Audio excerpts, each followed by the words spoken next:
15 अगस्त को Indian navy में काम कर रहे पूरनमल सहित उनके घर से उठी 4 अर्थियां, जिसमें उनकी पत्नी, 3 साल का बेटा यश और 3 महीने की बेटी थी।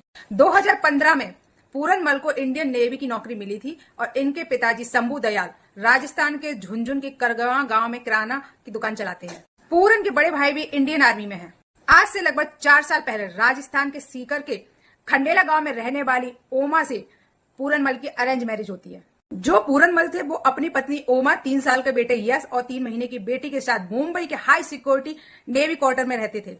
पूरनमल और ओमा के 2 बच्चे होने के बावजूद दोनों के बीच में रिश्ता अच्छा नहीं चल रहा था, क्योंकि पूरनमल की जो पत्नी ओमा थी उनका मायके का रहन सहन एवं आर्थिक स्थिति बहुत अच्छी थी। वहीं पूरनमल थे, उनके परिवार की आर्थिक स्थिति और रहन सहन बेहद ही नॉर्मल था, जिसे ना तो बहुत अच्छी कह सकते हैं और ना ही बहुत बुरी। ओमा अक्सर कपड़े के पहनावे, रहन सहन व खान पान को लेकर अक्सर दोनों पति पत्नियों के बीच में विवाद होता रहता था। अभी 1 हफ्ते पहले की बात है, दोनों के बीच में विवाद इतना हुआ कि ओमा ने अपने पिता को फोन करके बताया कि पिताजी मुझे यहाँ से ले जाइए, वरना पूरनमल मुझे और मेरे दोनों बच्चों को मार देगा। इसके बाद ओमा के पिताजी ओमा व उनके दोनों बच्चों को लेने के लिए मुंबई नेवी क्वार्टर में पहुंच जाते हैं। इसके बाद पूरनमल ओमा के पिताजी से कहते हैं कि आपको अपनी बेटी को ले जाना है तो ले जा सकते हैं, पर मैं अपने दोनों बच्चों को नहीं ले जाने दूंगा, क्योंकि मैं उनके बिना नहीं रह सकता। उसके बाद ओमा के पिताजी वापस लौट आते हैं, क्योंकि उनको ऐसा लगता है कि अगर वो अपनी बेटी ओमा को ले जाते हैं तो पीछे से उनके दोनों बच्चों के, जो एक 3 साल का बेटा है व बेटी 3 महीने का, उसका ख्याल कौन रखेगा।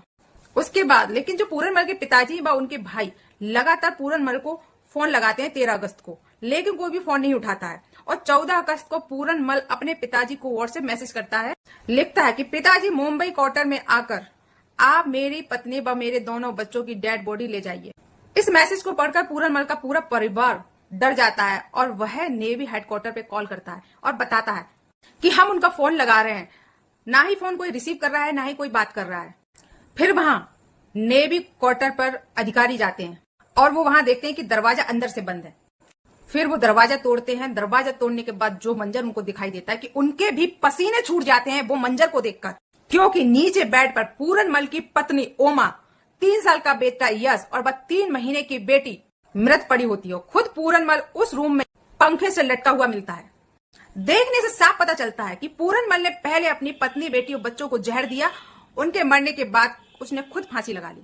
उसके बाद उन चारों की डेड बॉडी का पोस्टमार्टम होता है। पोस्टमार्टम के बाद राजस्थान वापस उनके गांव भेज दिया जाता है। सोचिए, उन पति पत्नी के बीच का छोटा मोटा विवाद आज कहां तक पहुंच गया। बाकी समाज में ऐसी घटनाएं दिन ब दिन बढ़ती जा रही हैं। प्लीज इस पर आपकी क्या राय है, कमेंट बॉक्स में जरूर लिखकर जाइए। धन्यवाद।